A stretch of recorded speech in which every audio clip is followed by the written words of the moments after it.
I'm in my room working out and my mom bursts into my door and she asks me, am I busy? And I say, no, why? So she tells me to come downstairs. And I see that there's a new bike.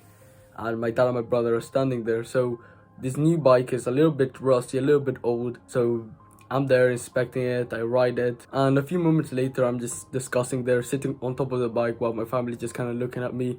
We're just discussing about who's going to use the bike. We're discussing about just family stuff. And eventually I'm like kind of messing around with the bike. I'm like changing the gears while it's standing, which if you don't know, it's a horrible thing for the bike. And I was kind of just mindlessly, I was like thinking of something in my mind, but I wasn't really present. So I was just kind of messing up the bike without realizing. And then my dad kind of tells me, stop doing this stupid thing. Why are you messing up the bike?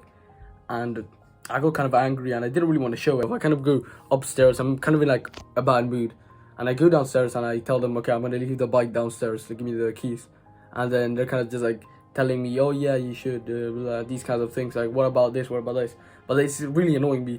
And eventually, yeah, like I'm trying to hold these emotions back, but then eventually I kind of burst out of my den and tell him, yeah, go, what do you mean, it's literally like right there. And what I learned from that story is that whenever you burst out at your parents, whenever you burst out in anger, it usually gets reflected back on you sometime or another. For example, I might have bursting out right now, but my dad will probably burst out at me another time. And this probably happens in your relationship with your parents, or for example in mine. You might scream at them, you might get angry at them at times, but of course you need to be able to control these. But especially as a guy, you want to have these still emotions. You don't just want to burst out of emotion like a woman, to be honest, because you want to be still. You want to be shown as like you got some power. But then when you burst out of your emotions, out of anger, out of sadness, out of anxiousness, then it kind of shows that you don't have self-control. And sometimes, yeah, fair enough, when you're alone and you're like really angry and you just punch your pillow, then yeah, that's okay. But when you show it, that kind of emotion to other people, and to your family especially, who you live with, who they've raised you for so long, they kind of see that, and in their primal brain, they're screaming at me, and I'm getting angry because they're screaming at me. Because everybody thinks that they're correct. Whenever there's an argument, everybody thinks they're correct. One side, let's say this is like A side is always thinking that their opinion is correct, while B side thinks that their opinion is correct. Well, one of their opinions could be logically like correct. One side, they will just firmly believe that they're correct. Everybody thinks they're correct. We don't like to kind of lose our power. So when you scream at your parents, you kind of think like that was the correct thing to do, to express your emotions, or like it kind of feels like you were in the right to do so. But your parents also think like, why did you scream at me? I had no reason. They had no reason to do that, and they think that they're in the right to do so. So usually when that happens, like these emotions usually get reflected back onto you someday or another. Whenever you're maybe hanging out with your parents and you're kind of being a little bit annoying, and then they reflect these emotions back at you. And the takeaway is control your emotions when you're with your parents, because the more you're able to control them and the more you're able to kind of present yourself in a loving way that you're kind of providing for them. And because sometimes if you're kind of broke, just like me, I'm not really making that much money, I don't have a job, I'm quite young, I'm 14, so I can't really provide for my family that much. So what I do instead is I consume content, I watch YouTube videos, I learn, I read books, and then I kind of tell this knowledge to my parents. And I remember this one time I went downstairs to speak to my dad, and he tells me that go look for a water filter. And I was confused. I was like, wait, what? I thought he would never think of that, because a water filter is basically, the idea is water has a lot of chemical bullshit, and you might think that this is like a conspiracy theory, but one day you probably realize when there's studies. But the point is, tap water equals poisonous, reduced testosterone, it's got weird ass metals, weird ass hormones. You know, the birth control pill that they invented in the 19 something, that birth control pill, it's basically a hormone that women take, and you can imagine the birth control pill just basically doesn't allow them to have children. And what this does is they mess up with all their hormones. You want to know the worst part is when women pee, they pee it into the toilet, that thing doesn't fade away. Those hormones stay in the water, and they can't be broken down because they're like really tiny molecules of hormones. And guess where that comes out of? Your tap water. So I was telling my dad like, oh yeah, there's chemicals in the water and there's metal, we should buy a water filter. And he goes like, yeah, maybe. But then one day when I walk downstairs and he tells me that go look for a water filter in kind of like a loving way, I was like, wait, what? I was shocked. And the reason he was able to do it is because I gave him so much knowledge. And I even showed him one of the videos from a scientist speaking about the dangers of tap water. And this is something you can do with your own parents. Is if you've been on self-improvement, you probably been trying to get your family, and especially your parents, maybe on self-improvement. But they just seem to not listen to you. You tell them, oh, you should do meditation, you should do gratitude, we probably shouldn't be eating processed food, we probably shouldn't be eating pizza, we probably shouldn't eat fast food. but they don't really listen to you. They kind of maybe listen to you for like 1 or 2 days, and then they just stop doing it. And you can imagine, because self-improvement is already hard. You know how hard it is to be consistent at the gym. You know how hard it is to be consistent with meditation, with all these things. But when your parents are not motivated to actually be consistent with these stuff, because they don't really have like an intrinsic desire to be improving themselves, so they just don't. That is why whenever you show them like a video of a scientist, because usually your parents, they might listen to you whenever you tell them, yeah, you should meditate. But when a scientist who's got like PhD, because your parents are gonna think PhD equals good or something like that. So when you show them like a scientist, like for example Andrew Huberman, or these very successful guys who they might look up to. For example, my dad has he listens to podcasts from Joe Rogan, I think is his name, or people like those. You probably can imagine, maybe like David Goggins, Andrew Huberman, like scientists or really, really successful people who are like represent masculinity in a really good way. When you show them those kind of people, they're way more likely to listen, and you can kind of ingrain your beliefs into their beliefs. So for example, let's say you learn that meditation is really good and everybody and their mother should be doing it every single day, because social media is destroying our attention span and it's messing the entire world up. When you tell your parents that, they might be like, oh yeah, you're correct, yeah, that's probably, I should probably not use social media. But I remember I used to always tell this to my mom. I used to always tell her. And one day I walk into my house, I opened the door, and I just turned to my right and I see that she's just scrolling on Instagram. And I was just confused. I told her so many times how the dangers of social media, but she just didn't care.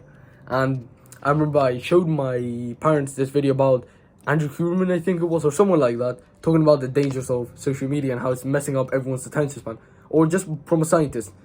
And they kind of took it a little bit more seriously. They kind of opened their mind a little bit more. They weren't just like consuming. Now they kind of know that consuming equals bad. And of course, we can't just make them quit social media from one video, but what we can do is open their mind into more and more things.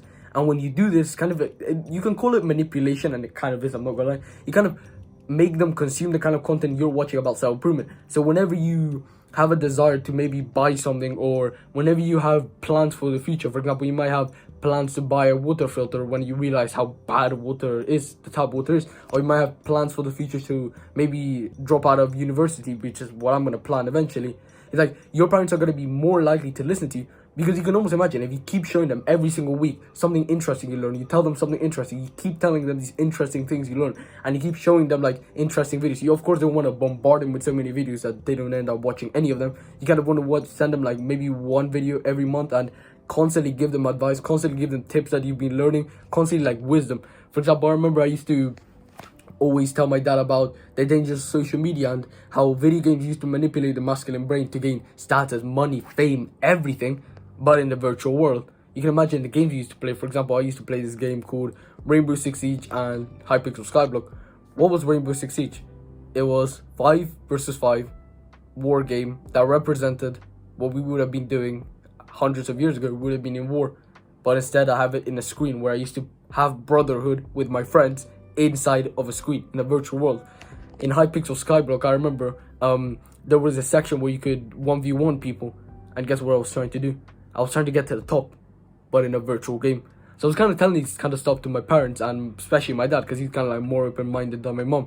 So I keep telling him, and whenever I've been providing so much value, and he's actually improved his life so much compared to if I didn't do this. I remember this one time I walked outside my room to go to the toilet or something, and I go to see my mom to ask her a question, and I just see my dad laying down there, and he tells me that he's meditating. So when you provide so much value and you improve their life so much, it's like they start to listen to you more and kind of believe you more. For example, my dad used to eat so much sugar. Like, he used to have sugary treats there and there. And I once showed him fat fructose chance. It was fat fructose chance, and how sugar equals bad because sugar is very addictive. Sugar is the number one thing that so many people get addicted to, and it's basically in like 70% of in most grocery items, that there's not very many things that don't have sugar to addict people to keep buying, because you can almost imagine big corporation, they want us to keep consuming, they want us to keep eating. So after I showed him that video and he watched that video, he was telling me about how bad sugar was, and I wasn't really paying attention to that video. But when he was telling me like how evil it was and how much action he was gonna take after that video, he told me he was gonna start quitting sugars. And of course I gave him a little bit of advice. I was like, if you want to quit sugars, then you want to kind of do it gradually. You don't just want to cut them out completely, because then you're gonna deprive yourself and just start eating them again. And one day I was walking down my stairs, and I see my dad there, and I was kind of going to like fill up my water bottle or something, and as I'm about to go back upstairs into my room to like watch a video or read a book or something like that, he tells me how grateful he was to show me that video like a few months ago on sugar and how much it was affecting his brain and his work.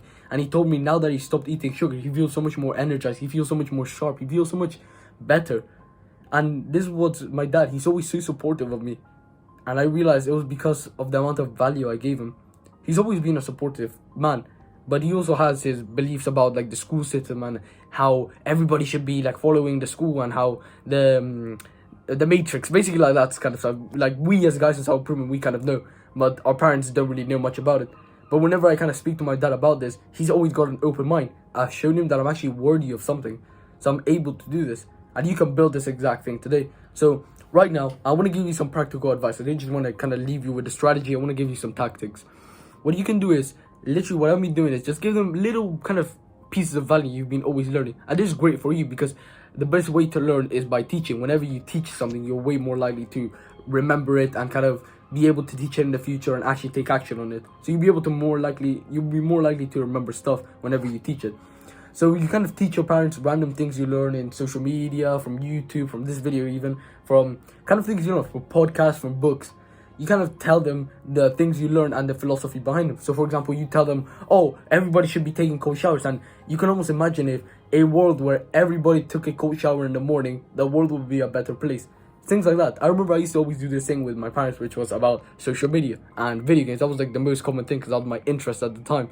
It was like, oh yeah, did you know, like, I remember when I used to play video games so much, and that was because it manipulated my masculine brain to gain status, money, fame, everything in the virtual world, but instead of the real world. And when I kind of gave them these little nuggets of value, they kind of were a little bit interested to listen to me. And of course, they're your parents, so they will listen to you a little bit more. So you give them these nuggets of value, and whenever you have like a really, really good video that you want to share with them, kind of like update their beliefs. For example, maybe you really want them to be open-minded about social media or about their diet or about consuming sugar or processed food, things like this.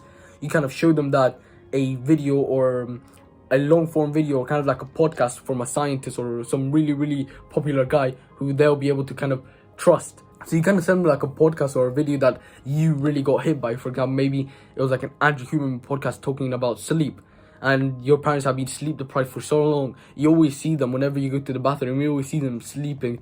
Even when it's like 9 a.m., you still see them sleeping when you would have been waking up early. This is exactly what happened to my parents. And when I started to show them about Andrew Huberman and these very intelligent guys, they started to follow my advice more. They started learning a lot more. They started improving their lives way more. So the two things is a simple formula. Give them value and just sometimes show them like a long form video from a scientist that you like, or a scientist that they can listen to. So I really hope you benefited from this video. If you want to get closer to me and learn a little bit more from me, you can click on the first thing in the description. Is my Discord server where we do community calls. I'm going to be releasing some courses soon. So if you join now, you'll be able to kind of get a little insight into that. And the second will be my one-to-one coaching. If you really want to get close to me and like fast track your self-improvement with your parents, and you can make them basically believe everything you say. You can 10 times your productivity. My productivity used to be shit. Now I used to be making one video every single week. Now I'm making 2 videos every single morning. Imagine that. My productivity probably 10x. And you could do the same with the exact mindset that I've been able to kind of had to learn through like 6 months of me kind of going around, not really knowing what kind of productive tactics. I've always thought that you needed to add more to your calendar, when I realized it was subtracting less and actually doing more of what's important. So when you can learn everything that I had to learn in almost a year in just 3 months or 1 month or 2 months, imagine how much time you'll be able to save and reach your goals way faster. That'll be the second link in the description. You really want to get close to me, and I really hope you benefited from this video.